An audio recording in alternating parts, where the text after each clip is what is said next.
Под всеки качен от вас клип ще намерите серия от иконки. Това са инструменти, които ще ви помогнат да направите някои допълнителни редакции. В първото меню информация и настройки има две разделения. В първото основна информация може да въведете заглавието на клипа, както и неговото описание, ако вече не сте го направили. Също така и да определите статуса на клипа. Можете да определите и снимката, която ще излиза в търсачката на Google.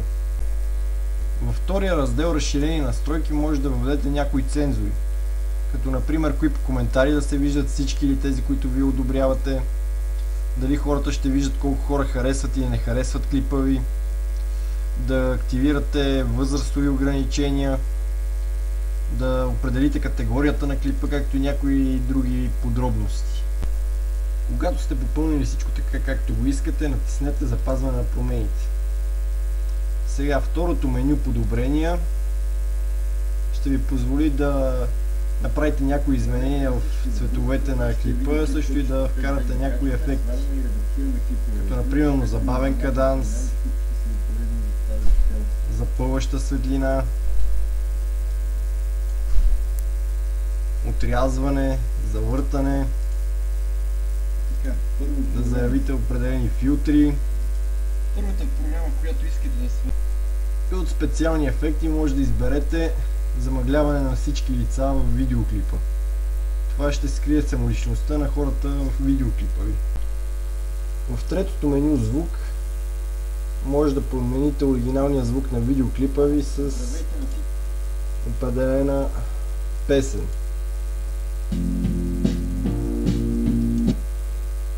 Ако искате. Иначе натискате връщане на оригинала и ще се чува оригиналния звук. От четвъртото меню пояснение може да въведете пояснение към части от клипа ви или към целия клип.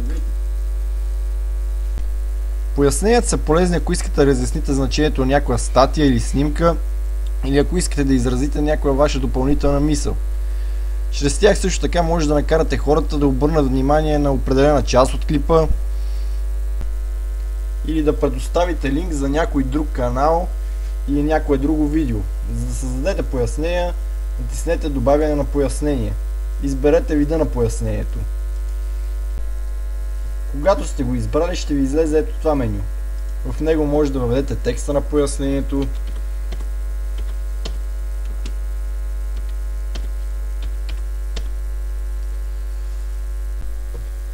от тук може да изберете размера на буквите,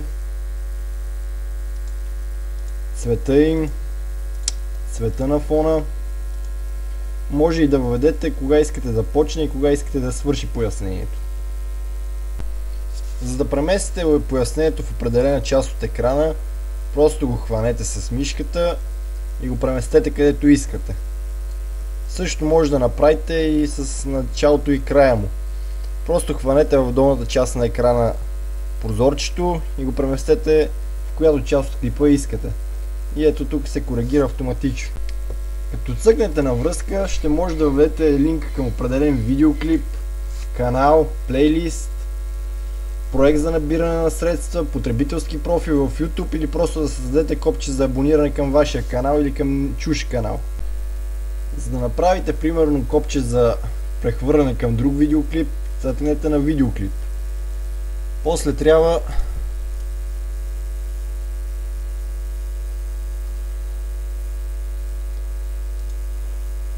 да копирате линка към клипа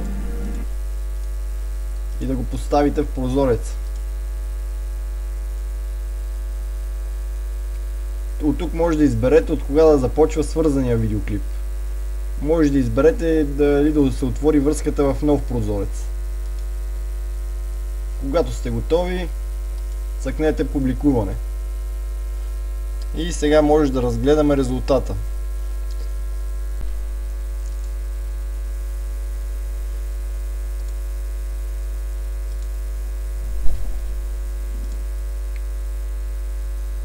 Ето тук се появява пояснението. Цъкваме върху него и ни прехвърля към другия видеоклип.